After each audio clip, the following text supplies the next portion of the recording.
पछाडि चाहिँ लोप्पा खुवाएर धपाउँछ यो गठबन्धनलाई। कमरेड प्रचण्ड र माधव नेपालै हो अन्तिममा गठबन्धन भयो भने दुईजनाको चाहिँ गठबन्धन होला हैन, दलको मात्रै हुन्छ। माओवादीसित कसरी गठबन्धन हुन्छ? माओवादीलाई हिजो चितवनको काण्ड त थाहा छैन र? काङ्ग्रेसले भोट हालेको होइन प्रचण्डको छोरीलाई? त पत्ता साफ बनाएर हामी आउने यो भनेको छ नि, त्यति सजिलोले त्यो हुनेवाला छैन। शर्माको खासै त्यस्तो महत्त्व चिन्ता गरिराख्नु पर्ने होइन उहाँहरूको। आफ्नो चिन्ता गर्दा राम्रो, आफ्नो चिन्ता गर्दा राम्रो हो। अनि कुनै तुक रहेछ?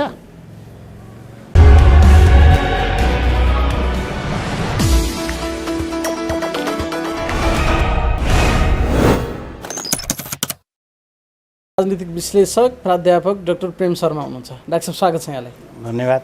राजनीति एउटा गतिमा अगाडि बढिरहेछ, अहिले पछिल्लो डेभलपमेन्टलाई चाहिँ कसरी हेर्नु भएको छ डाक्टर साहब यहाँले?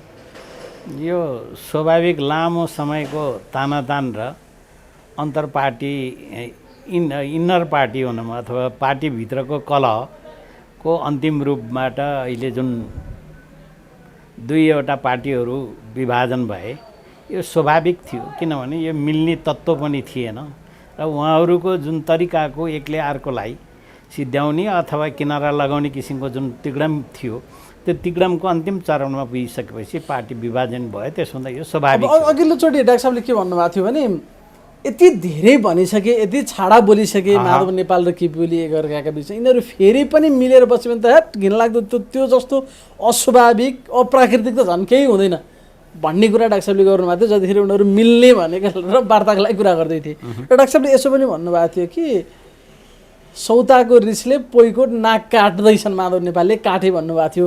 काटे अहिले नि त्यही नै हो कुरा कि के हो डाक्टर साहब? त्यही हो नि। अब यो एकछिनको न्यानो चाहिँ काम गरे, तर अन्ततोगत्तो यसले फाइदा चाहिँ कसैलाई पनि भएन भन्छु। र त्यति मात्रै हो कि एउटा व्यक्ति विशेषको स्वार्थमा यो पार्टी विभाजन भयो। अब यो केही समय, धेरै त भन्दिनँ म, यो अब 15-16 महिना पछिको चुनावपछि फेरि जैसे थिए जुन ठाउँबाट गएको थियो त्यहीँ फर्किने किसिमको स्वभावले उहाँहरू विभाजन हुनुभएको छ। किनभने उहाँको आङ्कन के थियो भने मसित ठुलै जत्था मेरो पक्षमा हुन्छन् र हामीले पार्टीलाई सुदृढ तरिकाले लैजान्छौँ, अथवा जो जस्तो तरिकाको तिग्रम खेदिएको थियो, तानाशाही भएको थियो, अप्रजातान्त्रिक भएको थियो, गैर संवैधानिक भएको थियो भन्ने कुराहरू थियो। अब त्यो एक किसिमले समाप्त भयो। अब दुःखद कुरो के हो त भन्दा जुन 20% संसदीय दलको बहुमत ल्याएर अथवा केन्द्रीय समितिको स्थायी समितिको सदस्यहरू ल्याएर पार्टी विभाजन भन्ने जुन अध्यादेशबाट उहाँहरू विभाजनमा पुग्नुभयो, उहाँहरूको लागि सहज बनाइदियो अहिले गठबन्धन सरकारले।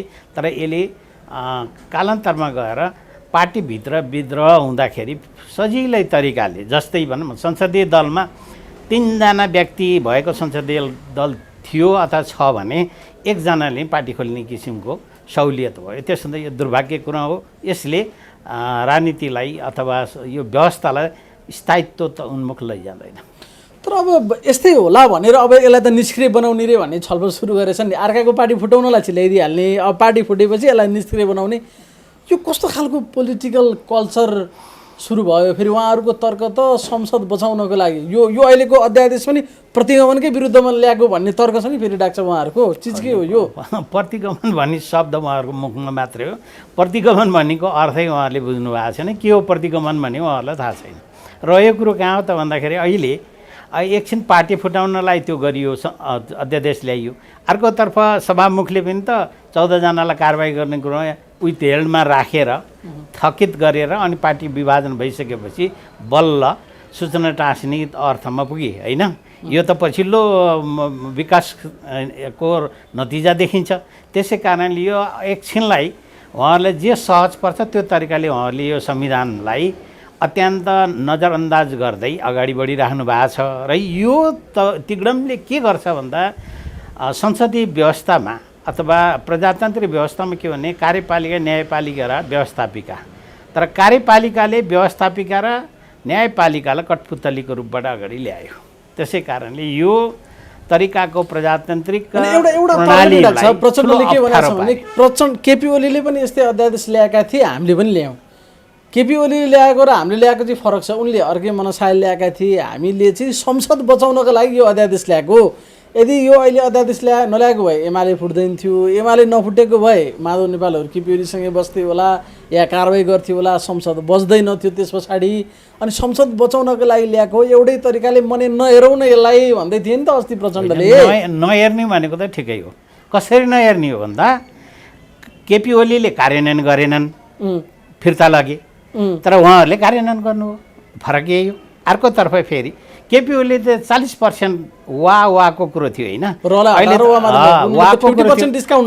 अहिले त 20% ल्याएको भन्ने त फरक यही त रहेछ नि त फरक त प्रष्ट देखियो त्यसै कारणले यो उहाँहरूले भनेको कुरो आफ्नो इन्टरप्रिटेसन अथवा व्याख्या विस्तार गर्ने आफूलाई सहुलियत हुने तरिकाले एकछिनलाई ढाकछोप मात्रै एकदमै इनभ्यालिड तर्क हो त्यो एकदमै गलत तरिका हो त्योभन्दा राम्रो ल्यायौँ भने प्रजातन्त्रलाई अथवा संविधान बचायौँ भन्ने कुरा यो बेकारका अनागरल किसिमका व्याख्या मात्रै हो यो खासै यसले व्यवस्था मासेर संविधान बच्छ र त्यही त मैले भने भने कार्यपालिकाले कार्यपालिका न्यायपालिकालाई व्याख्या गर्नमा भार थुपारिदियो अर्कोतर्फ व्यवस्थापिकाको त कुनै अर्थै भएन आज जसो राति संसदमा कुनै बिजनेस नभएको कारणले बन्द गरियो भोलिपल्ट फेरि 24 घन्टा 12 घन्टा नबित्दै फेरि अध्यादेश ल्याउनु भनेको अर्थ के हो त त्यही त नियत त स्पष्ट छ नि अनि हामी संविधान बचाएको छौँ भनेर गफ पनि दिन सक्दैन उहाँहरू नै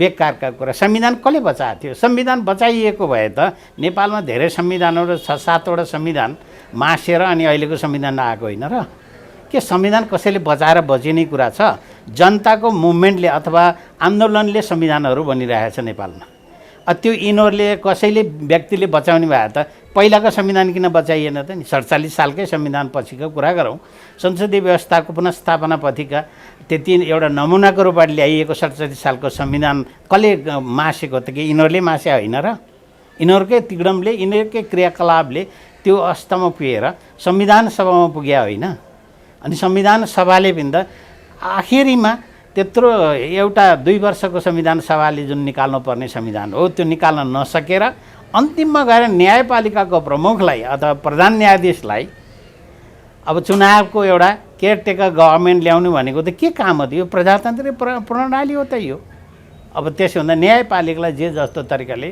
उहाँहरूले घुमाइराख्नु भएको छ प्रयोग गरिराख्नु भएको छ यो अत्यन्त संसदीय अभ्यासको कमी कमजोरीको रूपबाट होइन उहाँहरूले जुन खेलेको तरिका चाहिँ अत्यन्त गैर जिम्मेवारी यहाँनिर सभामुख अग्नि सापकोटाले नेकपा एमाले 14 जना माधव नेपाल सहितका सांसदलाई कारवाही गरेर पठायो त्यो दिनदेखि उनी बेपत्तै भए भन्छन् कहिले दाँत टाल्न गए कहिले कता गए सिंहदरबारै छोडेर भागेसम्मका कुराहरू थिए कार्यकक्षमा भेटिएन र हिजो एकाएक अब कारवाही गरिरहनु परेन किनभने निर्वाचन आयोगले पनि मान्यता दिइसक्यो त्यसकारणले मेरो दशा टर्यो भन्ने आशयले निर्णय गरे चीज के हो डाक्टर साहब यो ठिकै हो सभामुखले गर्ने त्यो छ कि अथवा मिल्दैन कि विगतका त्यस्ता कारबाही गरेका भनौँ माओवादीकै 4 जनालाई कारबाही गर्दाखेरि 24 घण्टा पनि नबित्दै त्यो किसिमको कारबाही कार्यान्वयन भएको थियो अब अहिले झन्डै धेरै दिनपछि यी कुराहरू अब अध्यादेशै आएको थिएन त्यो बेला भने अध्यादेश आएर बनाएको कानुनले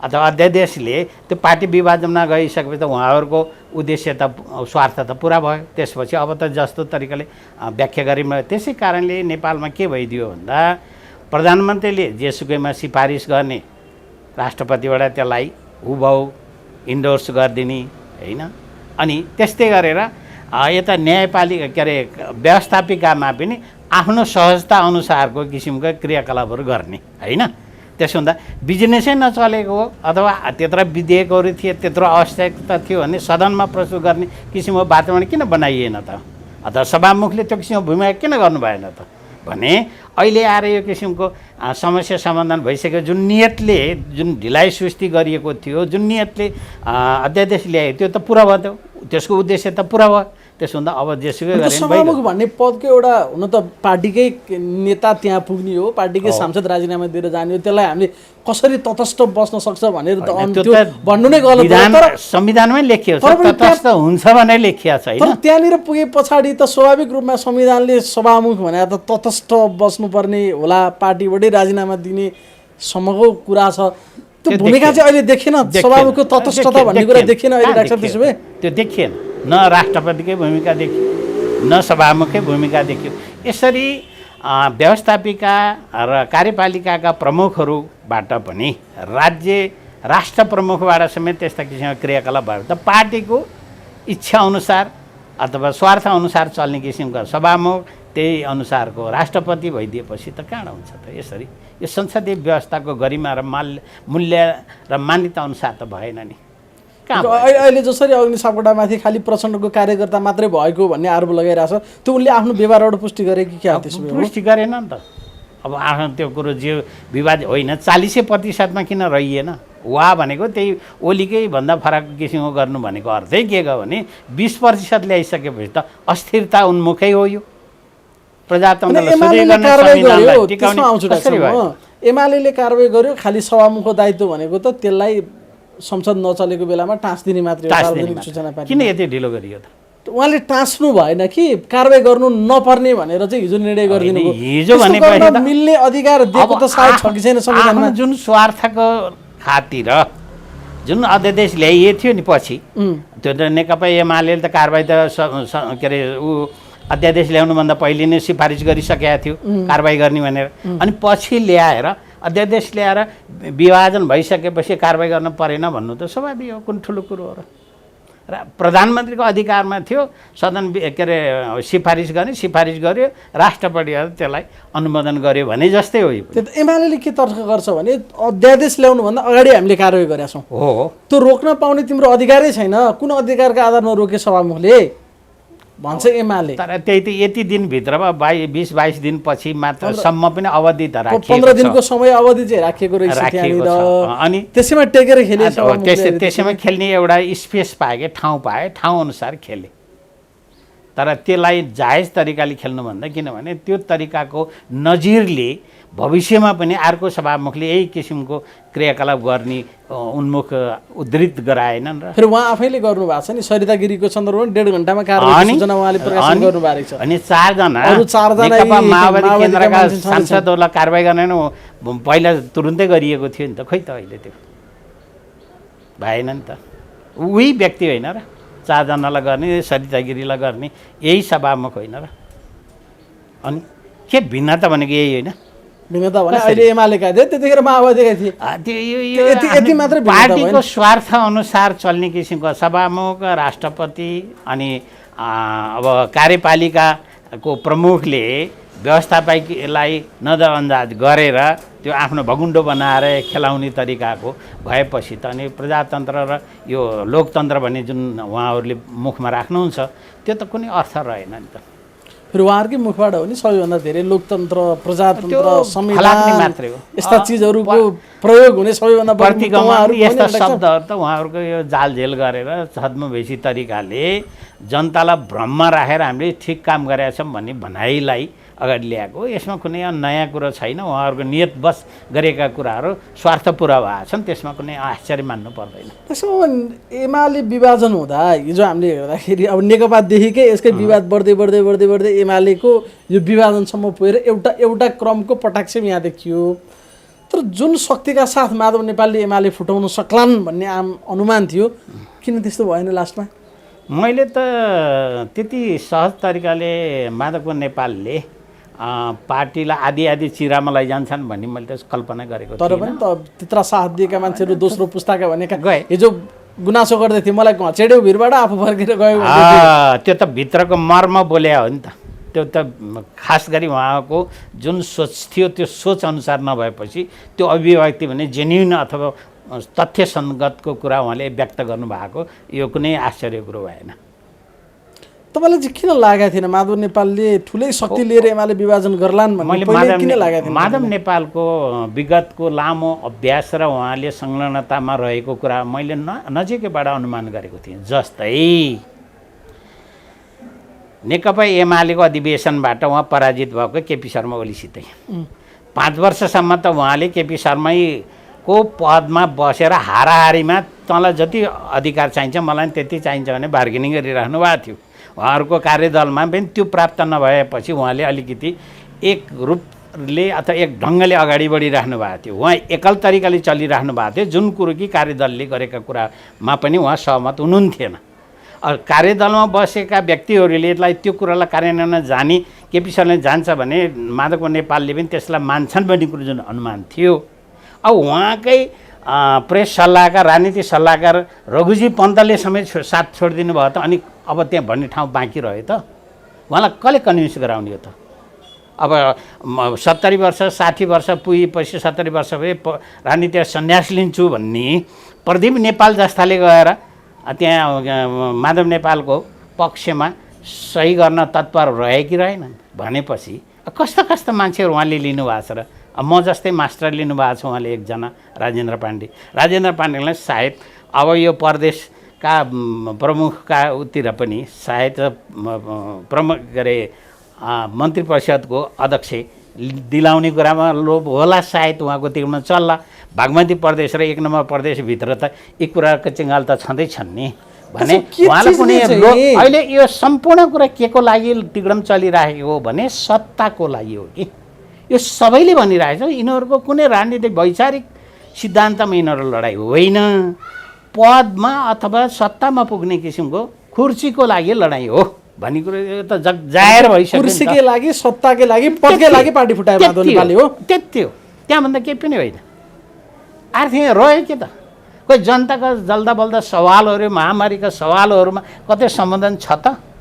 यो कर्मकाण्डी तरिकाको उहाँहरूको गठबन्धनको एउटा कार्यक्रम भनेर भनिएको छ। त्यो त डे टु डे एउटा कर्मचारीले चलाउने कुराहरूलाई पनि उहाँले त्यो 5 दलको गठबन्धनको विशेष किसिमको कार्यक्रम भयो त।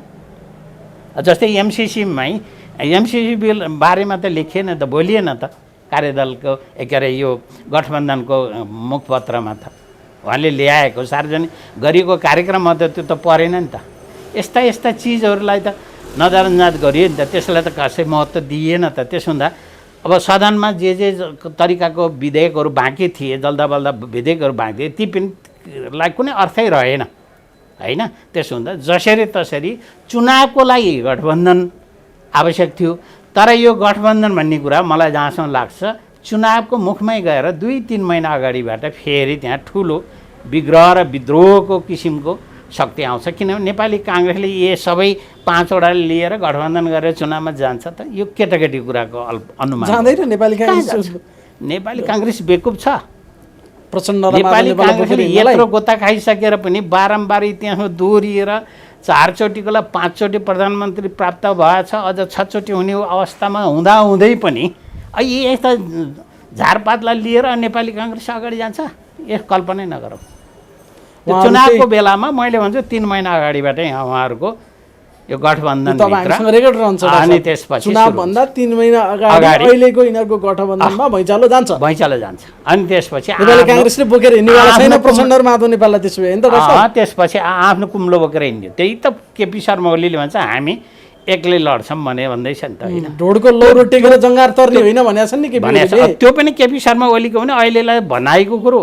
तर चुनावको मैदानको तिग्डम जाँदाखेरि, त्यो रणनीतिमा जाँदाखेरि केपी शर्मा ओलीले नै आफूले बोलेका कुराहरू लागू गर्छन्, पालन गर्छन् भन्ने कुरामा शङ्का छ। तर चुनावमा त चुनाव जित्नु पर्यो, गठबन्धन गरेर हुन्छ कि के गरेर हुन्छ लाग्ला। हर तिग्रमले चुनावमा पनि चुनाव जित्ने मात्रै उहाँहरूको ध्येय हुन्छ। नीति पार्टीको एउटा वैचारिक धरातलमा उभिएर काम गर्ने, जनताको जल्दाबल्दा सवाललाई सम्बोधन गर्ने तर्फ त उहाँहरूको त ध्यानै हुँदैन। पुष्पकमल दाहालले त पार्टीको केन्द्रीय कमिटीको बैठकमा आधिकारिक रूपमा लिखित प्रस्तावै राखे नि त, अब हामी काङ्ग्रेससँग गठबन्धन गरेर निर्वाचनसम्मै जानुपर्छ, वाम लोकतान्त्रिक गठबन्धन अहिलेको अपरिहार्य आवश्यकता हो, युगले त मागेको छ भन्छ नि त डाक्टर साहब। होइन, काङ्ग्रेसले जित्दै नचिन्ने ठाउँमा सायद काङ्ग्रेसले देला काङ्ग्रेसले जित्ने ठाउँमा ज्यान गयो नि दिँदैन। अब जस्तै माओवादी एकता केन्द्रले पनि आफूले जित्ने ठाउँमा उसलाई आवश्यकै भएन होइन, त्यो छँदैछ त्यो ठाउँमा। त्यसो भने त्यतिखेर त अब काङ्ग्रेसले ल त्यो यो 5 वटा निर्वाचन क्षेत्रमा हामीले तपाईँहरूलाई उ गरिदियौँ कम्प्रोमाइज गरिदियौँ भन्ने कुरो भनाइ आउँछ।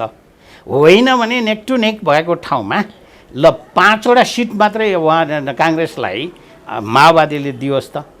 जुन ठाउँमा नेक टु नेक हुने ठाउँमा दिन्छ त दिँदैन।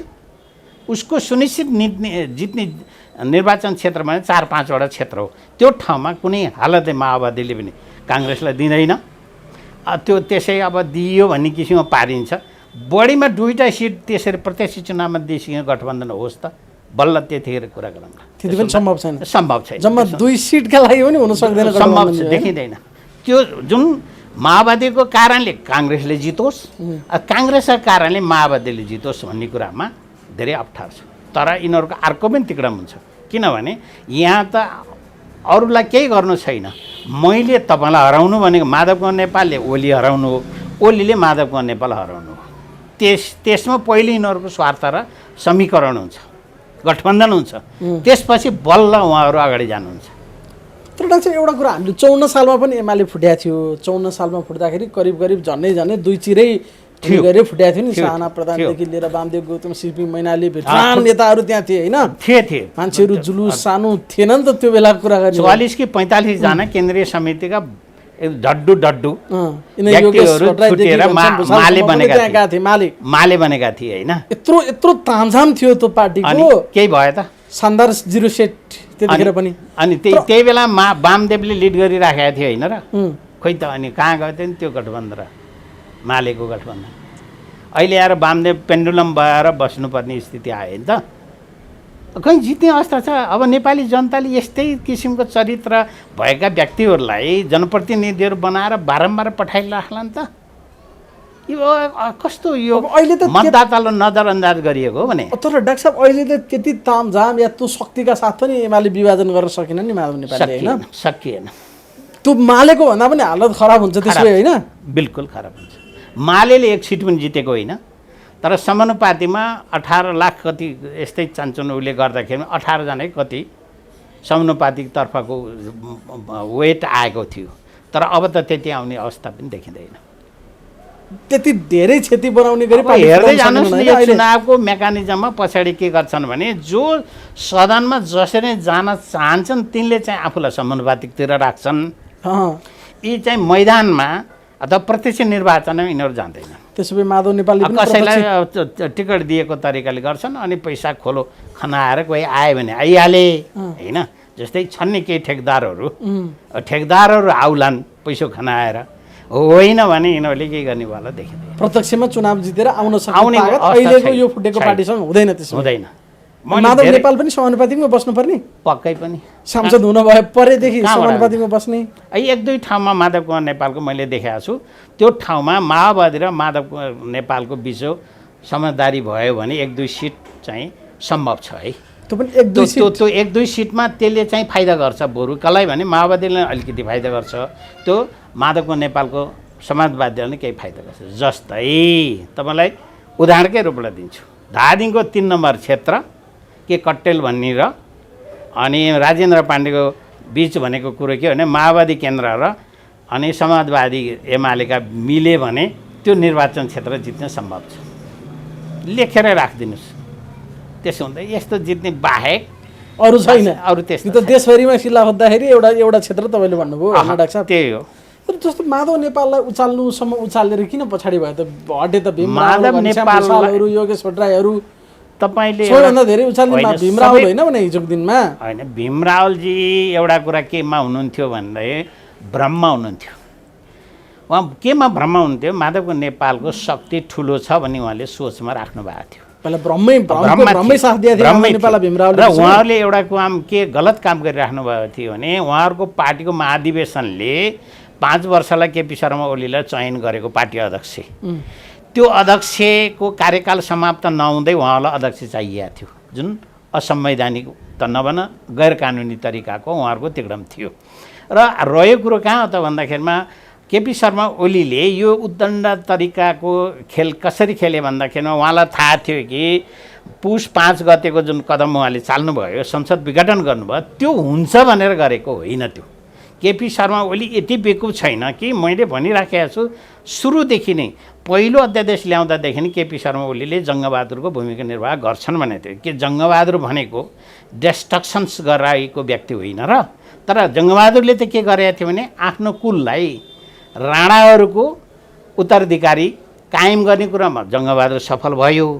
तर केपी शर्मा ओलीले त नेकपालाई अथवा नेकपा एमालेलाई एउटा सशक्त पार्टी अगाडि लान्छ भन्ने किसिमको सम्भावना त देखिएन। किन भन्दा उहाँहरू नेकपामा छँदाखेरि जुन माधव नेपाल र प्रचण्डको बिचमा साँठगाँठ केमा थियो त भन्दा 3टा पदमा थियो।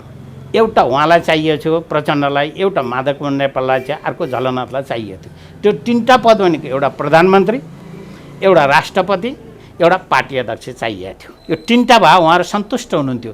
तर त्यतिखेर ढङ्ग पुगेको भए केपी शर्माले ल भइगयो त भने छोडिदिएको भए त सायद राम्रो नतिजामा जान्थ्यो। नेकपा एमाले कोही अग्र स्थानमा जाँदै सायद पार्टी समीकरण हुँदाखेरिमा यो गठबन्धन हुँदाखेरिमा सायद कम्युनिस्टहरू यसरी छत्ताछिङ्ग र भत्ताभङ्ग हुँदैन थियो होला। शक्ति यस्तो तरिकाले गिर्थ्यो नेकपा भन्ने नै सग्लो रहन्थ्यो होला। तर त्यस्तो किसिमको उहाँहरूसँग कहाँ तिक्रा हुन्छ। उहाँलाई त पद चाहियो नि त।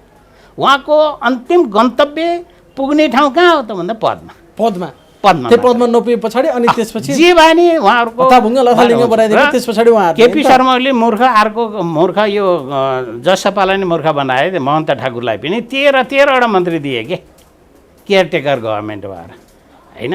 काम चलाउ सरकारले मन्त्रीमण्डल दिँदाखेरिमा राजदूत नियुक्तिदेखि लिएर अहिले जुन सर्वोच्चमा अहिले रिटको बहस हुन सुरु भइसकेको छ होइन भने त्यस्ता पदहरू पनि केपी शर्मा ओलीले दियो कि होइन मूर्ख बनाएको हो। त्यो बुझ्यो खै।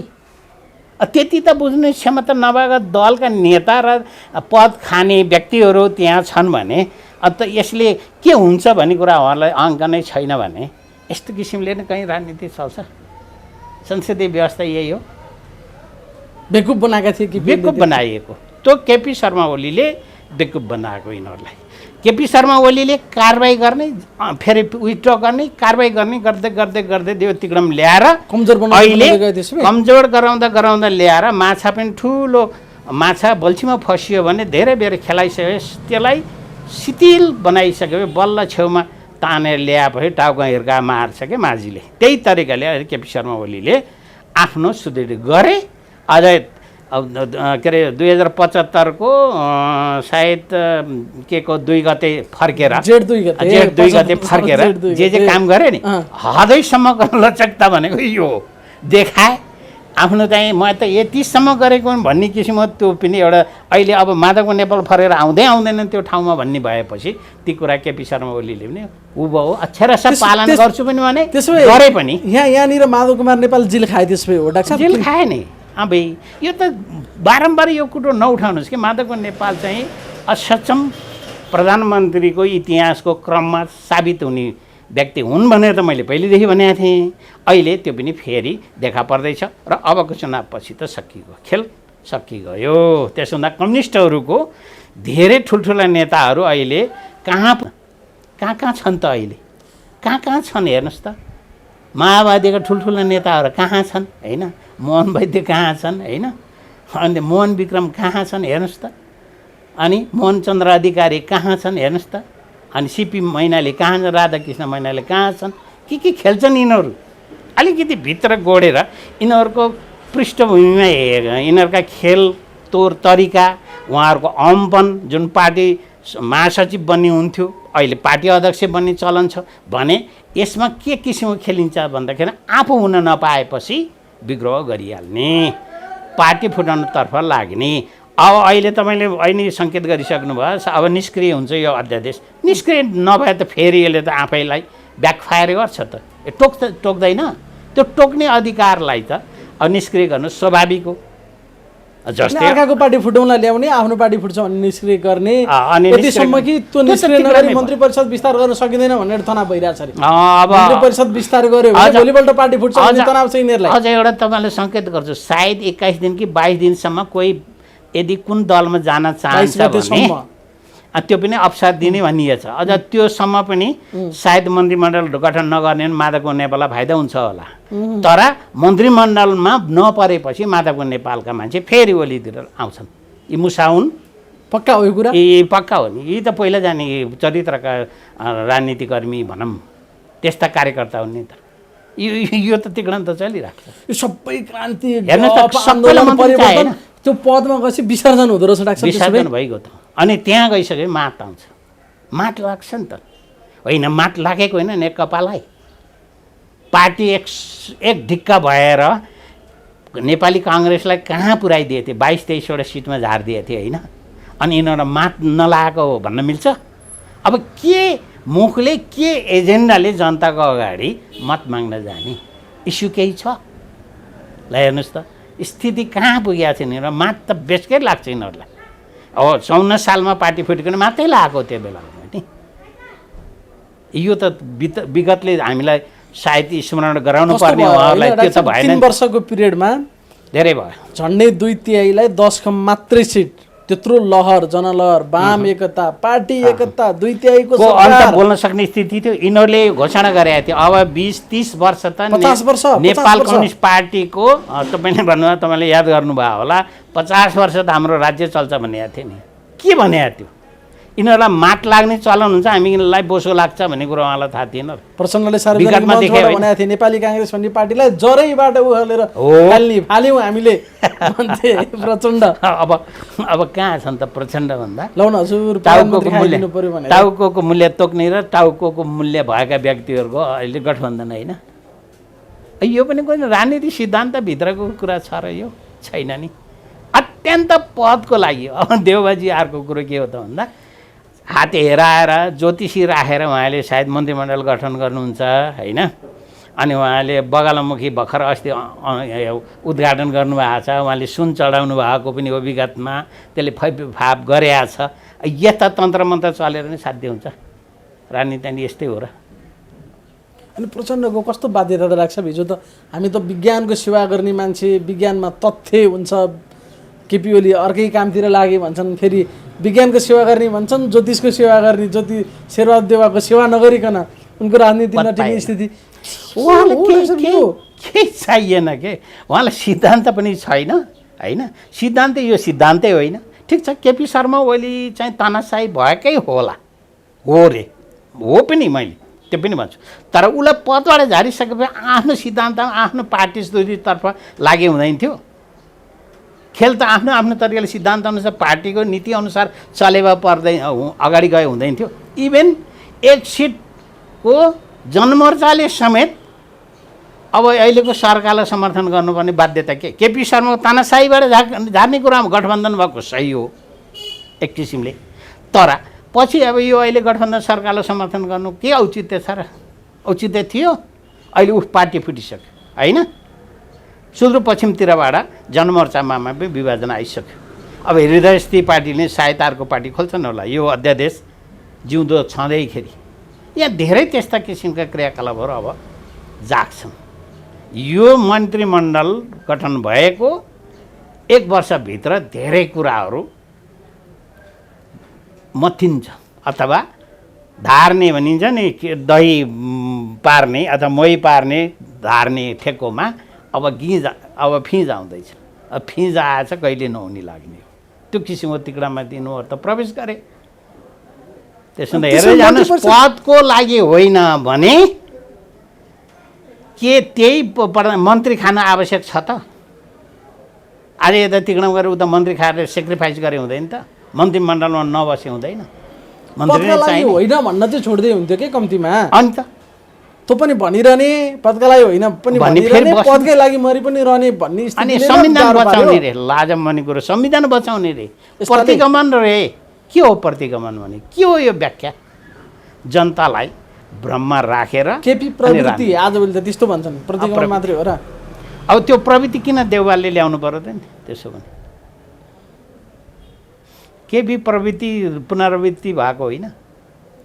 अध्यक्ष यति छिटो ल्याउनु पर्ने 24 घन्टा नहुँदै सदन विघटन गरेर अनि त्यहाँबाट फेरि ल्याउनु पर्ने आवश्यकता के हो त भने उहाँहरूले व्यवस्थापकीयलाई कठपुतली बना भगुन्डो बनायो होइन।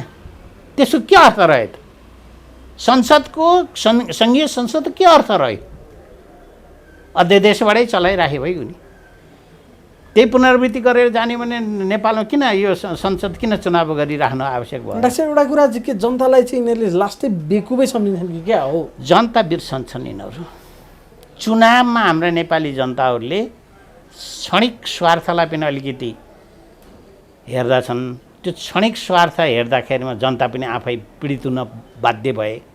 त्यसै कारणले अलिकति यो चेतनाको राजनीति हाम्रो नेपालमा कम भयो र दलहरू आफ्नो सिद्धान्त अनुसार चलेनन्। दलहरूले संसदीय अभ्यास गर्न जानेनन् भनेर यसरी बुझाउँ न। अब अहिले मन्त्री सरकार बनेको पनि 1.5 महिना लगभग हुन लागिसक्यो। अब 50 दिन हुन लागिसक्यो। के अब मन्त्री परिषद विस्तार गर्न पनि फेरि अर्को परमादेश ल्याउनु पर्ने भएको हो कि सर्वोच्च अदालतबाट?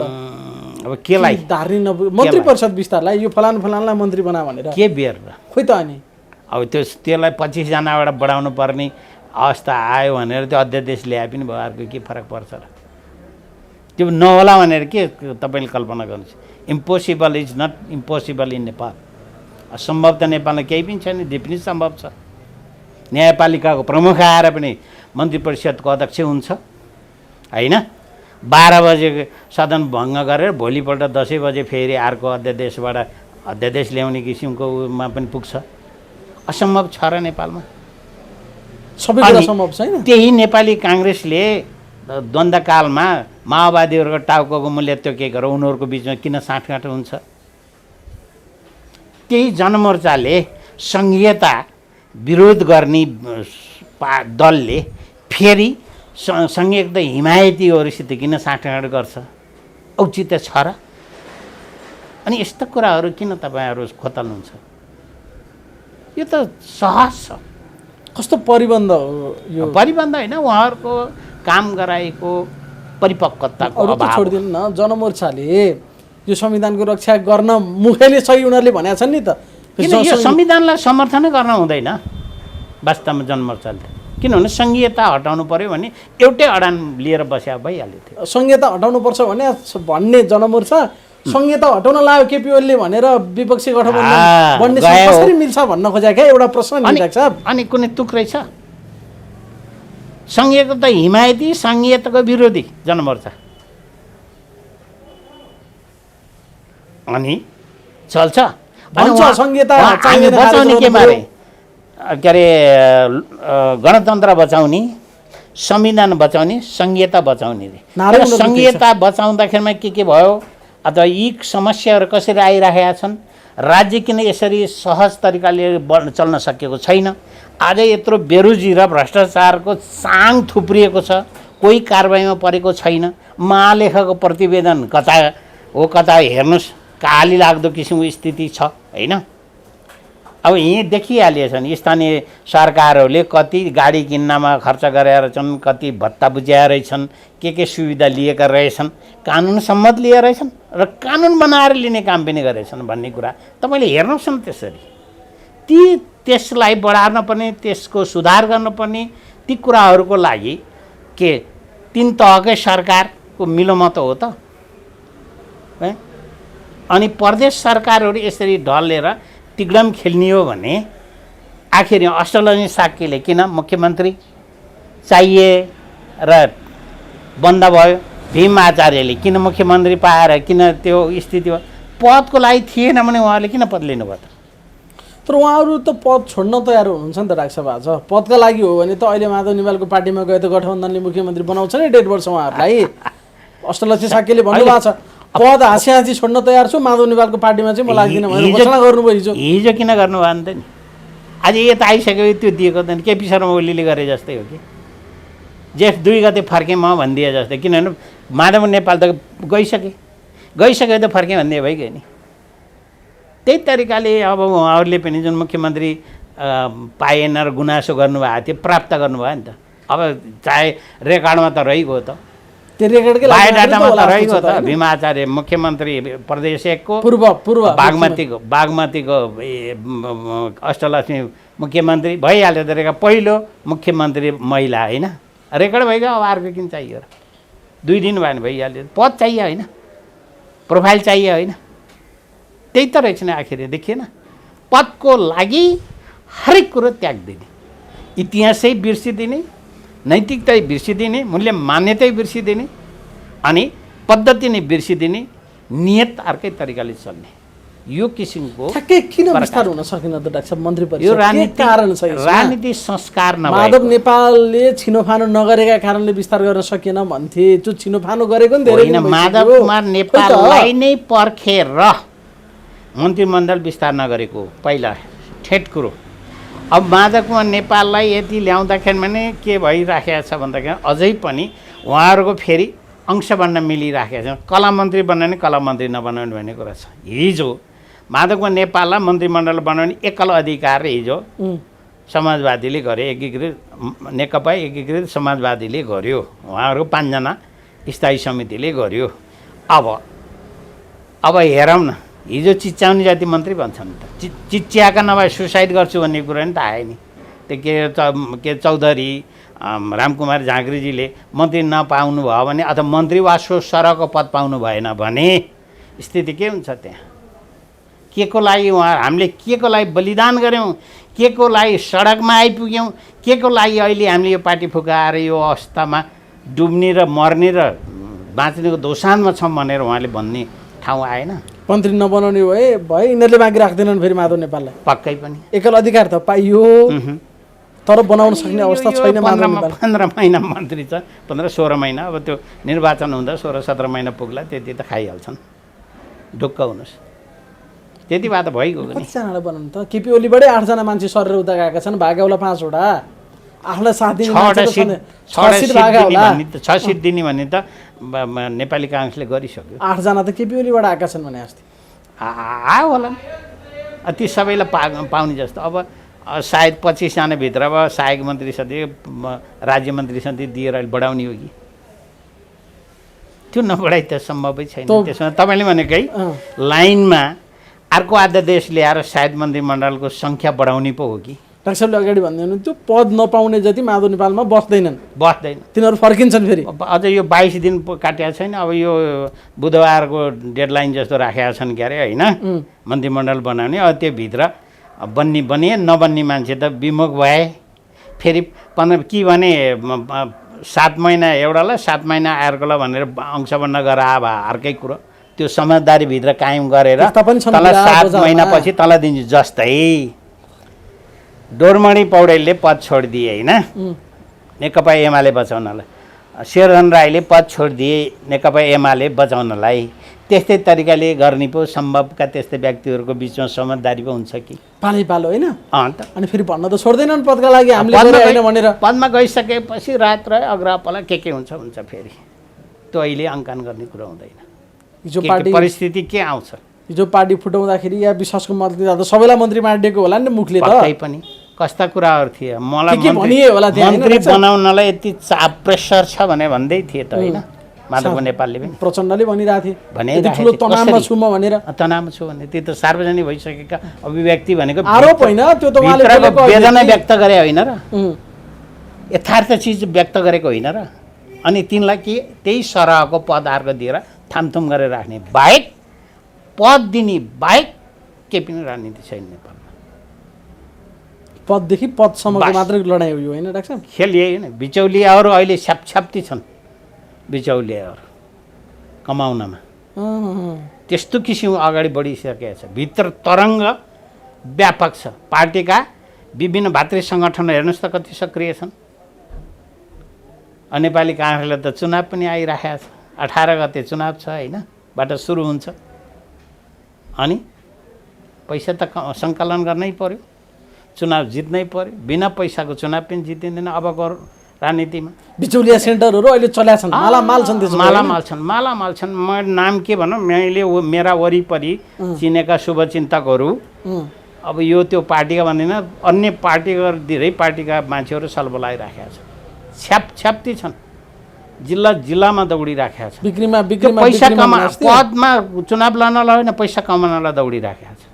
तँलाई म जिताउँछु भनेर पैसा कमाउने यो चाहिँ दसैँ आइरहेको छ। दसैँ पेस्की पाइन्छ नि, थप 13 महिना तलमा 1 महिना पाइन्छ नि, त्यस्तै तरिकाले अहिले बिचौलियाहरूले सलबलाइराखेको छ। सबैलाई दसैँ आएको छ। दसैँ आएको छ।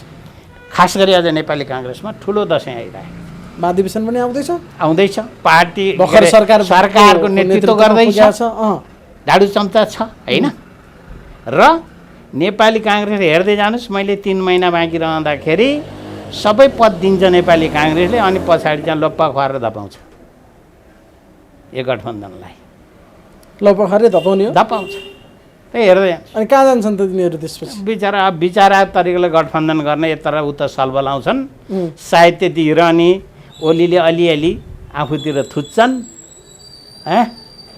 अनि त्यही हो त्यो एकदम भनेको लास्टमा प्रचण्ड र माधव नेपालको हरिविजोग हुने हो त्यसो भए यो अहिलेको राजनीतिले धेरै तर केही राहत त भएको छ माधव नेपालजी जाँदाखेरिमा प्रचण्डजीलाई धेरै राहत भएको छ किनभने अन्तमा गएर सहकार्य गर्ने भनेको सम्भवतः कमरेड प्रचण्ड र माधव नेपालै हो अन्तिममा गठबन्धन भयो भने दुईजनाको चाहिँ गठबन्धन होला दलको मात्रै हुन्छ ओलीको विगतदेखि लगाएको गुण बैदा महन्त ठाकुरसित पनि अलिकति तराइदिन काचाकुचे गर्छन् यिनले होइन त्यहाँभन्दा केही पनि हुँदैन गठबन्धन भनेको काङ्ग्रेसकोसित गठबन्धन हुने म देख्दिनँ माओवादीसित कसरी गठबन्धन हुन्छ माओवादीलाई हिजो चितवनको काण्ड त थाहा छैन र काङ्ग्रेसले भोट हालेको होइन प्रचण्डको छोरीलाई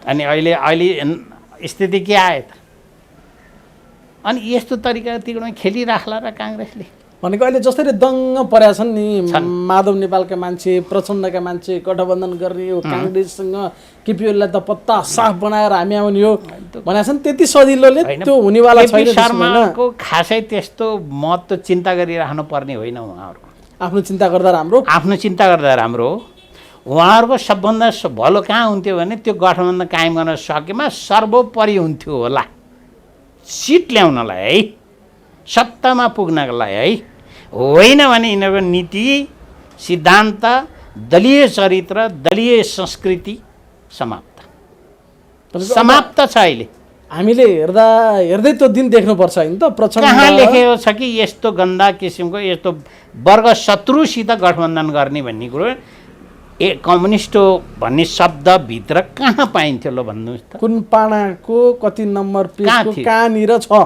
अचम्म छैन यो अचम्म हो त यो त हाम्रो आफ्नै मौलिक व्यवस्थापन भन्छन् नि फेरि डाक्टर साहब शब्द जान्न कसले सकिन्छ मौलिक भनेको यही रहेछ यस्तै अपवित्र गठबन्धन पनि सृष्टि गरेर हामी कुनै व्यक्ति विशेषको विरुद्धमा हामी उत्रनु पर्छ भन्ने किसिमको मौलिकता रहेछ यही हो खानपिनका लागि अब अन्तिम प्रश्नमा पुग्नको लागि अब यो माधव नेपाल या केपी ओली मध्ये एकजना सिपी मैनाली हुन्छ भन्ने एउटा त्यो मान्छेहरूले चर्चा गर्छन् के बजारमा को भन्छ सिपी मैनाली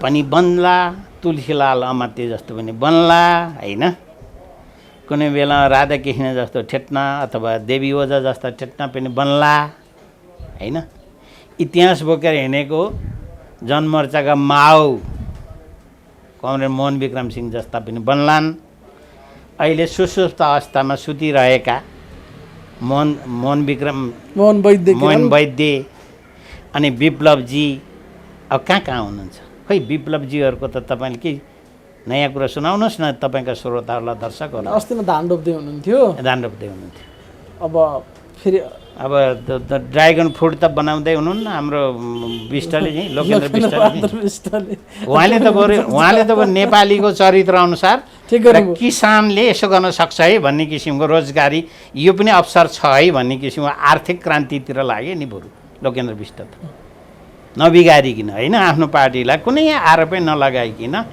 त्यतातिर लाग्यो होइन त्यस्ता योगदान भएका व्यक्तिहरूको अभाव हुन थाल्यो बिचौलिया ठेकदार व्यापारी उद्योगपतिहरूलाई किनेर अनि त्यहाँबाट आएको पैसाले चुनाव जितेर सत्तामा पुग्ने संस्कृति विकास भयो हस् डाक्टर साहब महत्त्वपूर्ण समय दिनुभयो धेरै धन्यवाद